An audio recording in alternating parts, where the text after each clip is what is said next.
ప్రియమైన వెలిగింపు శ్రోతలకు యేసు ప్రభు నామంలో శుభాలు తెలియజేసుకుంటా ఉన్నాను. ప్రార్థన చేసుకుని నేటి పాఠంలోకి మనం వెళ్దాం. మమ్మల్ని మిక్కిలిగా ప్రేమించిన మా ప్రియ పరలోకపు తండ్రి, మీ ఘనమైన శ్రేష్టమైన అత్యున్నతమైన నామానికి వందనాలు, స్తుతులు, స్తోత్రాలు చెల్లిస్తా ఉన్నాను. మరొక వారం మీ మాటలు వినడానికి మీరు ఇచ్చిన ఈ సమయం కొరకే వందనాలు చెల్లించుకుంటూ, ఈ సమయాన్ని మా అందరికీ దీవెనకరంగా చేయమని మా ప్రభువును ప్రియరక్షకుడైన యేసు ప్రభు నామంలో అడిగి వేడుకొని ప్రార్థిస్తున్నాము తండ్రి, ఆమెన్. ప్రియ శ్రోతలు, మరొక వారం ఈ మాధ్యమం ద్వారా మిమ్మల్ని అందరినీ కలుసుకోవడానికి దేవుడు మనకిచ్చిన గొప్ప భాగ్యాన్ని బట్టి దేవునికి వందనాలు చెల్లిస్తా ఉన్నాను. ఈ వారం మనం ఆలోచించబోతా ఉన్న విషయం, అనునిత్యం మన జీవితంలో మనం ప్రయాణం చేస్తూ ఉన్నప్పుడు, మీరు రోడ్డు మీద వెళ్తున్నప్పుడు, రోడ్డు మీద బైక్ కానీ కారు కానీ ఇంకా మరి దేనిలో ప్రయాణం చేస్తూ ఉన్నప్పుడు, మీ చుట్టూ ఉన్న ప్రపంచంలో మీరు గమనించే అతి అలవాటైన ఒక లక్షణం గురించి మాట్లాడతాను. ఈ లక్షణానికి చిన్న పెద్ద, భేద ధనిక, వృద్ధులు, యవనస్తులు, ఇలా ఏ భేదం లేదు. అందరూ ఈ విషయంలో ఘనాపాటిలే. అలా ప్రతిరోజు ఇలా జీవించే వారిని బట్టి న్యూస్ పేపర్స్ కూడా పతాక శీర్షికల్లో అనేక విషయాలు మనకు నేర్పిస్తూ ఉంటారు. జాగ్రత్తగా ఉండండి అని. ఇంతకీ ఏంటి అది అనుకుంటున్నారా? మన చేతిలో ఉండే మొబైల్ డ్రైవ్ చేస్తున్నప్పుడు వాడకూడదు అని మనకు తెలుసు. అలాగే గవర్నమెంట్ కూడా తదితర ప్రాంతాల్లో హెచ్చరికలు జారీ చేస్తుంటుంది. కానీ చాలామంది ప్రయాణం చేస్తూనే తమ జీవిత ప్రయాణాన్ని ముగించుకోవడానికి కారణమవుతున్న ఆ లక్షణం వింటున్న మా శ్రోతలు ఎవరైనా అలా చేస్తున్నట్లయితే దయచేసి అలా చేయకూడదు అని అభ్యర్థిస్తూ కొన్ని విషయాలు మనం మాట్లాడుకుందాం. మీరు ఇలా అనుకుంటున్నారేమో, బైబిల్ అంటున్నాడు, సెల్ ఫోన్ అంటున్నాడు, దీనికి మనకి సంబంధం ఏముంది, అయినా ఈ మాటలు మనకు తెలియదేముంది అని ఆపేస్తారేమో. చివరి వరకు వినండి, దేవుడు తప్పకుండా మీతో మాట్లాడతాడు. దేవుడు ప్రతి మానవునికి ఎంతో విలువైన సమయాన్ని ఇచ్చారు. సమయాన్ని మాత్రమే కాదు, వారి జీవితాల్లో వారికి అద్భుతమైన తలాంతులు కూడా ఇచ్చారు. అలా ఇవ్వడం ద్వారా దేవుడు తన నామాన్ని కనపరుచుకోవాలని, దేవుడు తన చిత్తాన్ని తన బిడ్డల ద్వారా భూమి మీద జరిగించి ఆయన కనపరుచుకోవాలని ఆశపడతా ఉన్నారు. ఇలాంటి సమయంలో మనిషి తన ప్రాధాన్యతను గుర్తించడం మానివేసినప్పుడు, ఆ మనిషి తన జీవితం తీసుకునే నిర్ణయాలు కానీ, ప్రవర్తించే తీరు కానీ, అది తాత్కాలికమైన ప్రభావం చూపించడం కాదు, శాశ్వత కాలంగా వారి జీవితాల్ని పాడు చేస్తుందన్న విషయం వారికి అర్థం కావడం లేదు. సరే, బైబిల్లో క్వశ్చన్ చదువుకుని మనం ఎడుకొద్దాం. హగ్గై గ్రంథం 1వ అధ్యాయం, హగ్గై గ్రంథం 1వ అధ్యాయం 5వ వచనం చదువుకుందాం. కాబట్టి సైన్యములకు అధిపతి యెహోవా సెలవిచ్చినదేమనగా, మీ ప్రవర్తనను గూర్చి ఆలోచించుకొనుడి. Now therefore thus says the Lord of hosts, consider your ways. మీరు విస్తారముగా విత్తినను మీకు కొంచెమే పండెను, మీరు భోజనము చేయుచున్నను ఆకలి తీరకున్నది, పానము చేయుచున్నను దాహము తీరకున్నది, బట్టలు కప్పుకొనుచున్నను చలి ఆగకున్నది, పనివారు కష్టము చేసి జీతము సంపాదించుకున్నాను, జీతము చినిగిపోయిన సంచిలో వేసినట్టుగా ఉన్నది. You have sown much and have harvested little. You eat, but you never have enough. You drink, but you never have your fill. You clothe yourselves, but no one is warm. And he who earns wages does so to put them into a bag with holes. కాబట్టి సైన్యములకు అధిపతి యెహోవా సెలవిచ్చినదేమనగా, మీ ప్రవర్తనను గురించి ఆలోచించుకోండి. Thus says the Lord of hosts, consider your ways.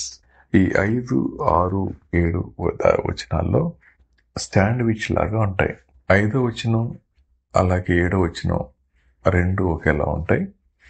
మధ్యలో ఆయన చెప్తూ ఇలా అన్నారు, మీరు తింటున్నారు, సంతృప్తి లేదు, తాగుతున్నారు, నిండడం లేదు, సంపాదిస్తున్నారు, నిలబడటం లేదు. ఇలా చెప్తా ఉన్నప్పుడు ప్రతిదినం మీరు ఎవరిని గమనించినా, ఎవరితో మాట్లాడినా ప్రతి ఒక్క వ్యక్తి వారు ధనవంతుడైనా పేదవాడైనా చెప్పే మాట ఒక 10 నిమిషాలు సంభాషిస్తే వాళ్ళు ఇలా అంటారు, ఏంటో బ్రదర్, ఎంత కష్టపడుతున్నా ఫలితం లేదు, ఏంటోనండి ఎంత తిన్నా తృప్తి లేదు, మనసంతా విచారంగా ఉంది, ఏం చేయాలో అర్థం కావడం లేదు, నా మట్టుకు నాకు భయం వేస్తుంది, భవిష్యత్తు తలుచుకుంటే నిద్ర పట్టడం లేదు. ఇలా వారి జీవితాల్లో వారు చేసే కంప్లైంట్స్, ఫిర్యాదులు మనం అనునిత్యం వింటూనే ఉంటాం. కొన్నిసార్లు మనం కూడా అంటూనే ఉంటాం. శ్రోతలు, ఈ మాటలు మీరు విన్నారు కదా. ఇలాంటి పరిస్థితుల్లో మన జీవితాల్లో 2 ప్రధానమైన విషయాలు వీటికి కారణమవుతాయి. 1 గురి మర్చిపోవడం, 2 నిర్లక్ష్యంగా జీవించడం. Negligence and lack of goal అనుకోండి. గమ్యం లేకపోవడం లేదా గురి లేకపోవడం, అలాగే నిర్లక్ష్యం.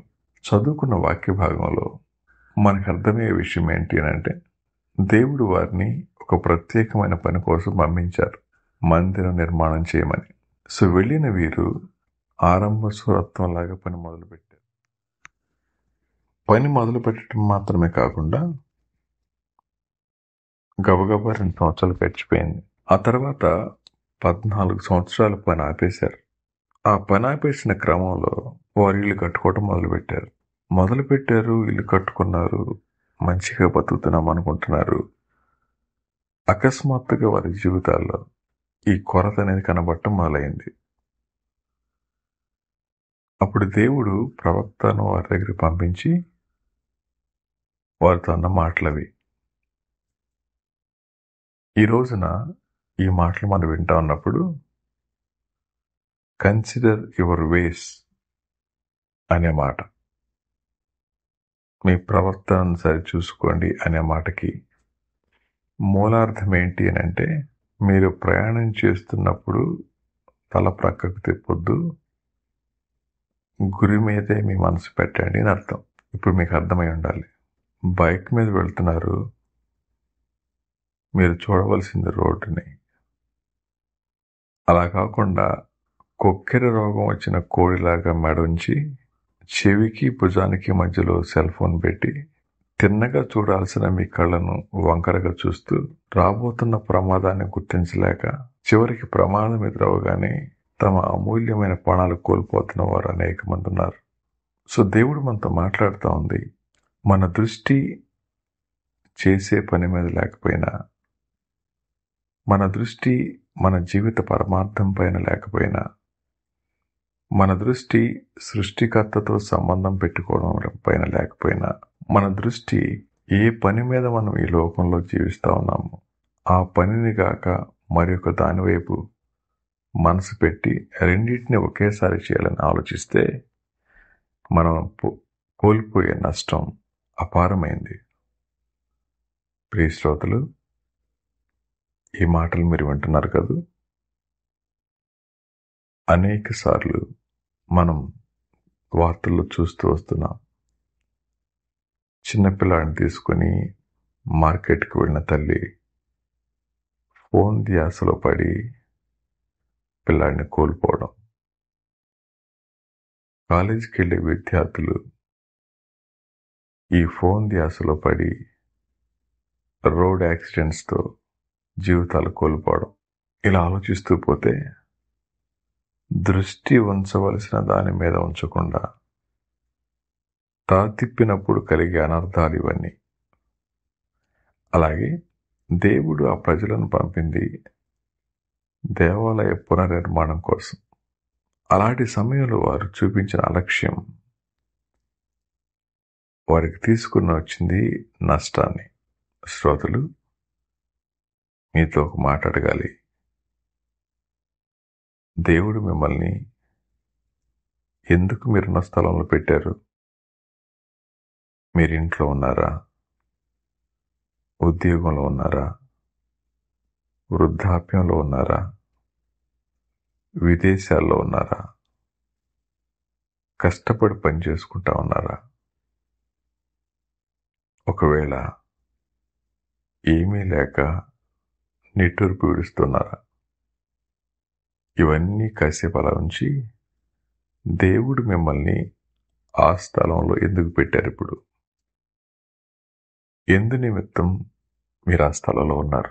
ఇంతకీ ఆ స్థలానికి మీరు వెళ్ళింది, లేదా ఆ స్థలంలో మీరుంది దేవునితో సంబంధం ఉండేనా? దేవునితో సంబంధం ఉన్నప్పుడు ఏ స్థలంలో ఉన్నా మన ఆలోచన యావత్తు దేవుని మీదే ఉంటుంది. మనకు అప్పగించబడిన పని ఏదైనా, అది ఏసీలో కూర్చుని చెమట పట్టకుండా చేసే పనైనా, మిట్ట మధ్యాహ్నం ఎండలో కష్టపడి చేసే పనైనా, ఒకవేళ ఏమీ చేయలేని సహాయ స్థితిలో ఇతరులు పెట్టే దాని మీద ఆధారపడి జీవించే జీవితమైన, ఆ స్థితిలో ఉండటానికి గల కారణమేంటో మనకు అర్థమైతే మొట్టమొదట మనం సరిచేసుకోవాల్సింది ప్రవర్తనని. బైక్ ఎక్కినప్పుడు చేరవలసిన గమ్యం నాకు అర్థమైతే అది చేరేంత వరకు వేరొక పని చేయను. అలా చేస్తే నష్టపోయేది నేనే, మనమే. అలాగే మీనా జీవితాల్లో దేవుడు ఆశపడతా ఉంది, ఇప్పుడున్న విధంగా మీరు ఆలోచిస్తూ మీ ఆలోచనే సక్రమమైంది అనుకుంటూ మీ జీవితాన్ని పాడు చేసుకోవద్దు అని. అందుకే మనం చదువుకున్న వాక్య భాగం ఏముంది మీరు చూశారు కదా, మీరు విస్తారముగా విత్తినను మీకు కొంచెమే పండెను, మీరు భోజనం చేయుచున్నను ఆకలి తీరకున్నది, పానము చేయుచున్నను దాహం తీరకున్నది, బట్టలు కప్పుకొంచున్నను చలి ఆక్కున్నది, పనివారు కష్టము చేసి జీతం సంపాదించుకున్నాను జీతము చినిగిపోయిన సంచిలో వేసినట్టుగా ఉన్నది. ఇది కదమాట దేవునితో సంబంధం, దేవునితో సహవాసం, దేవుని యొక్క ఇష్టం మానవుడు ఎరగకుండా జీవిస్తూ ఉన్నప్పుడు మానవుని యొక్క జీవితంలో సంభవించే సాధారణమైన పరిస్థితి. ఇప్పుడు మీరు ప్రపంచంలో ఏ ప్రక్కకు వెళ్ళినా ఈ వచనాన్ని మీరు ఆ వ్యక్తి దగ్గర కనుక ఆలోచించగలిగితే అచ్చుగుద్దినట్లుగా అతికిపోతుంది వచనం. వాళ్ళ పరిస్థితి కారణం బైబిల్ చెప్తా ఉంది, వారి ప్రవర్తన సరిగా లేదు అని. శ్రోతలు, ఇంతకీ మీ ప్రవర్తన ఎలా ఉంది? మీరు కూడా ఇలాగంటున్నారా? అయితే ప్రభు అంటా ఉన్నారు, నువ్వు గురి తప్పి జీవిస్తా ఉన్నావు. నీ పట్ల నేను ఉద్దేశించిన కార్యం బహుశా ఇంకా గుర్తెరగలేదేమో, ఇప్పటికైనా మించిపోయింది లేదు. ఈ రోజైనా మీరు యథార్థంగా కన్నీరు విడిచి, ప్రభువా, మా జీవితాల్లో గురి తప్పిన మాట వాస్తవమే, లేదు గురివైపే వెళ్తున్నాం కానీ దిక్కులు చూసుకుంటూ వెళ్తున్నాం. అలా చూడటాన్ని బట్టి ఎదురవుతున్న ప్రమాదాలే ఈ కష్టమని మాకు అర్థమైంది. మా జీవితాన్ని సరిచేయండి అని అంటే ఆ 14 సంవత్సరాల పని 2 సంవత్సరాలు కంప్లీట్ చేశారు. దేవాలయం పూర్తి అయిపోయింది. సో దేవుడు మన జీవితాల్లో మనం ఎదుర్కొంటున్న నష్టాల దగ్గర మనల్ని ఒట్టిగా వదిలిపెట్టేసి ఎందుకు ఇలా ఎందుకు కనుక్కొని చూద్దాం అని మనకి పజిల్ పెట్టే దేవుడు కాదాయన. మన జీవితాల్లో దేవుని పట్ల మనం సరైన అవగాహన లేని కారణం చేత మన జీవితాన్ని ఈడ్చుకుంటూ వెళ్ళిపోతా ఉన్నప్పుడు దేవుడే మనతో మాట్లాడుతూ, మీ ప్రవర్తనను సరిచేసుకోండి, తిరిగి మీ జీవితంలో నూతన ఆనందాన్ని పొందండి అని. అంటే దేవుడు మీ పట్ల కలిగి ఉన్న ఇష్టాన్ని అర్థం చేసుకొని ఆయన ఇష్టపడే విధంగా మనం జీవించడం మొదలుపెట్టినప్పుడు మనకి ఏకదృష్టి కలుగుతుంది. అలా ఏకదృష్టి కలిగి ప్రయాణం మొదలు పెడితే మనం క్షేమంగా గమ్యాన్ని చేరుకోగలుగుతాం. అలా ఈ రోజున మన జీవితాల్లో ఎదురయ్యే నష్టాన్ని జ్ఞాపకం చేసుకుంటూ, ఒకవేళ ఆ 6వ వచనంలాగే మన జీవితం ఉంటే మోకరించి ప్రార్థించి, ప్రభువా ఇక నుంచైనా నిన్ను సంతోషింపచేసే కృప దయచేయి ప్రభువా అని అడిగి మన పాపాన్ని ఒప్పుకొని విడిచిపెట్టి దేవునికి అప్పగించుకోగలిగితే కొరతలో కూడా సంతృప్తినివ్వగలిగిన దేవుడు,